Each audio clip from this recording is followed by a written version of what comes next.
हरे कृष्णा। आप सभी को कार्तिक शुक्ल पक्ष एकादशी की हार्दिक बधाई। एक समय श्री ब्रह्मा जी श्री नारद मुनि से कहने लगे, हे मुनि श्रेष्ठ, अब पापों को हरने वाली पुण्य और मुक्तिदायिनी प्रबोधिनी एकादशी का महात्म्य सुनिए। पृथ्वी पर गंगा की प्रभुता, समुद्रों तथा तीर्थों का प्रभाव तभी तक रहता है जब तक कार्तिक की विष्णु प्रबोधिनी एकादशी तिथि नहीं आती। मनुष्य को जो फल 1000 अश्वमेघ और 100 राजसूय यज्ञों से मिलता है, वही इस व्रत के प्रभाव से मिलता है। नारद जी कहने लगे कि हे पिताजी, एक समय भोजन करने, रात्रि को भोजन करने तथा पूरे उपवास करने से क्या क्या फल मिलता है, सो आप मुझसे कहिए। ब्रह्मा बोले, हे पुत्र, एक बार भोजन करने से 1 जन्म, रात्रि को भोजन करने से 2 जन्म और पूरे दिन उपवास करने से 7 जन्मों के पाप नष्ट हो जाते हैं। सुमेरु तथा मद्राचल के समान भारी पाप और अनेकानेक पूर्व जन्मों में किए गए संपूर्ण पाप क्षण भर में नष्ट हो जाते हैं। विधि पूर्वक थोड़ा सा भी पुण्य कर्म बहुत फल देता है, परंतु विधि रहित चाहे अधिक भी किया जाए तो उसका कुछ फल नहीं मिलता। संध्या ना करने वाले, नास्तिक, वेद निंदक, धर्मशास्त्र को दूषित करने वाले सभी चंडाल के समान हैं। ऐसे समस्त पाप हरि प्रबोधिनी एकादशी के व्रत से नष्ट हो जाते हैं। जो मनुष्य अपने मन में हरि प्रबोधिनी एकादशी व्रत करने का संकल्प मात्र करते हैं, उनके 100 जन्मों के पाप नष्ट हो जाते हैं। और जो रात्रि को जागरण करते हैं, उनकी आने वाली 10,000 पीढ़ियाँ स्वर्ग को जाती हैं।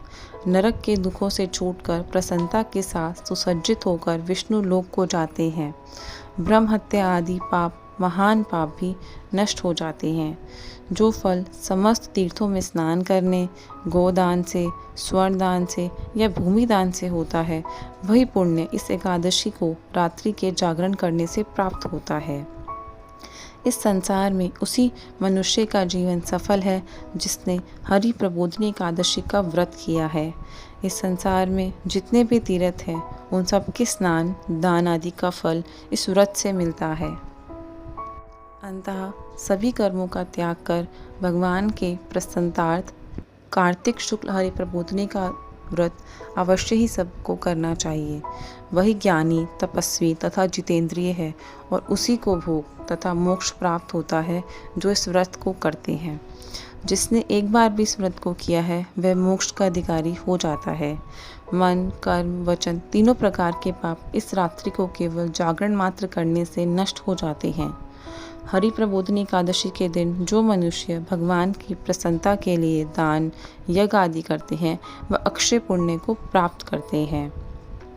हरि प्रबोधिनी एकादशी के दिन व्रत करने से मनुष्य के बाल, यौवन तथा वृद्ध अवस्था में किए गए संपूर्ण पाप क्षण भर में नष्ट हो जाते हैं। रात्रि जागरण का फल चंद्र और सूर्य ग्रहण के समय स्नान करने से 1000 गुना अधिक मिलता है। जो मनुष्य हरि प्रबोधिनी एकादशी का व्रत नहीं करते, उनके सब पुण्य व्यर्थ हैं।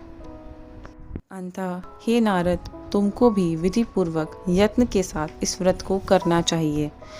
कार्तिक मास में धर्मपरायण होकर जो व्यक्ति अन्न नहीं खाते, उन्हें चंद्रायन व्रत का फल मिलता है। कार्तिक मास में भगवान दान आदि से इतने प्रसन्न नहीं होते जितने कि श्रद्धापूर्वक शास्त्रों की कथा सुनने से होते हैं। कार्तिक मास में जो भगवान विष्णु की कथा का 1 या आधा श्लोक भी पढ़ते हैं या सुनते हैं या सुनाते हैं, उनको 100 गायों के दान का फल मिलता है।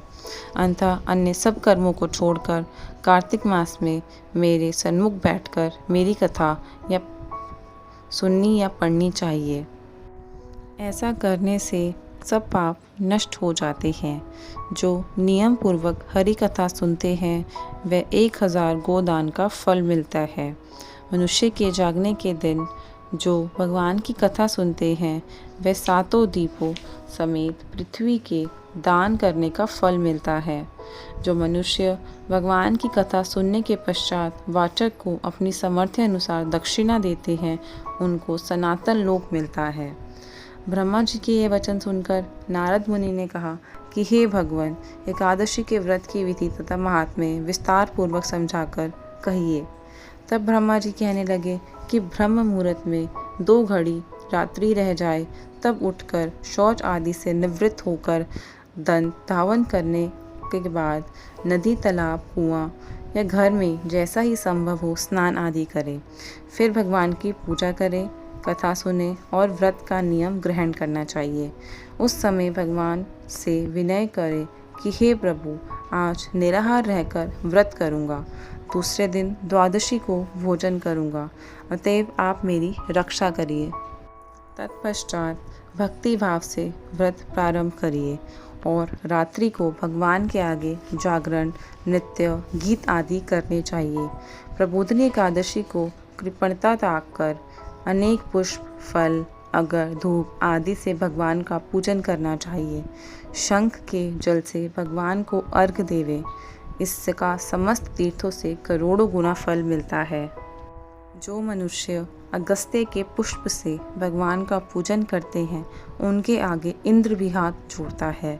कार्तिक मास के बिल्व पत्र से भगवान की पूजा करने से मुक्ति प्राप्त होती है।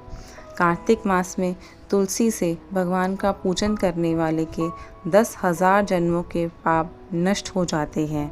तुलसी दर्शन, स्पर्श, कथा, नमस्कार, स्तुति, तुलसी रोपण, जल से सिंचन और प्रतिदिन पूजा आदि करने वाले करोड़ों युगों तक विष्णु लोक में निवास करते हैं। जो तुलसी का पेड़ लगाते हैं, उनके कुटुंब में उत्पन्न होने वाले प्रलय काल तक विष्णु लोक में निवास करते हैं।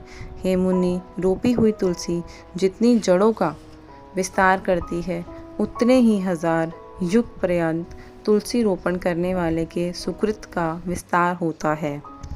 जिस मनुष्य की रोपण की हुई तुलसी की जितनी शाखा, प्रशाखा, बीज और फल पृथ्वी पर पड़ते हैं, उतने ही कुल 2000 कल्प तक विष्णु लोक में निवास करते हैं। जो कदम के पुष्पों से हरि का पूजन करते हैं, वे कभी यमराज के दर्शन नहीं करते। गुलाब के पुष्प से भगवान का पूजन करने वाले को मुक्ति प्राप्त होती है। जो अशोक के फूलों से भगवान का पूजन करते हैं, वह सूर्य चंद्रमा के रहने तक किसी प्रकार का शोक नहीं पाते। जो मनुष्य सफ़ेद या लाल कनेर के फूल से भगवान का पूजन करते हैं, उन पर भगवान अत्यंत प्रसन्न रहते हैं। और जो भगवान पर आम की मंजरी चढ़ाते हैं, वह करोड़ों गांवों के दान का फल प्राप्त करते हैं। जो शमी के पत्र से और चंपा के फूलों से भगवान का पूजन करते हैं, वह मनुष्य फिर इस संसार में नहीं आते। जो मनुष्य केतकी पुष्प से भगवान को पूजन करते हैं, उनके करोड़ों जन्मों के पाप नष्ट हो जाते हैं। पीले व लाल वर्ण के कमल पुष्पों से भगवान का पूजन करने वाले श्वेत द्वीप में निवास करते हैं।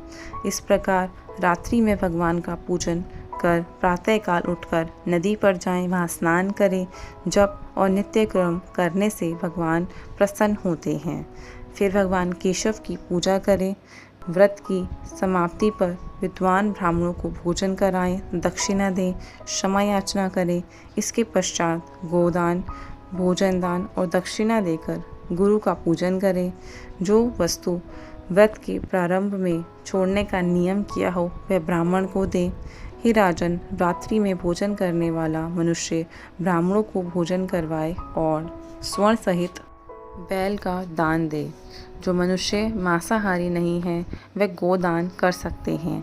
आंवले से स्नान करने वाले मनुष्य को दही और शहद का दान करना चाहिए। जो मनुष्य फलों को त्यागे, वह फलों का दान करे। तेल छोड़ने वाले व घृत छोड़ने से दूध और अन्न छोड़ने से चावल का दान दिया जाता है।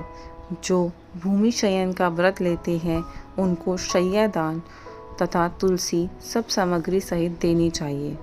पत्ते पर भोजन करने वाले स्वर्ण का पत्ता घृत के साथ दान देना चाहिए।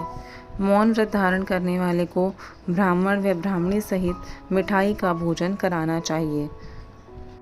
मंदिर में दीप जलाने वाले को तथा नियम करने वाले को व्रत की समाप्ति पर ताम्र तथा स्वर्ण के पत्र पर धृत और बत्ती बनाकर विष्णु भक्त ब्राह्मण को देना चाहिए।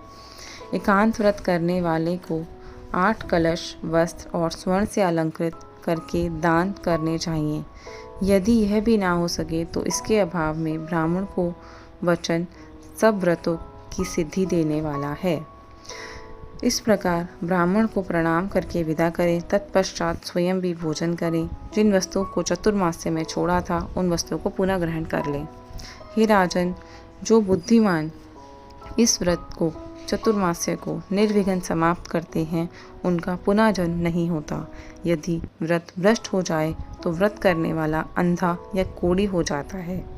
भगवान कृष्ण कहते हैं कि हे राजन, इस कथा को पढ़ने व सुनने मात्र से अनंत गोदान का फल मिलता है।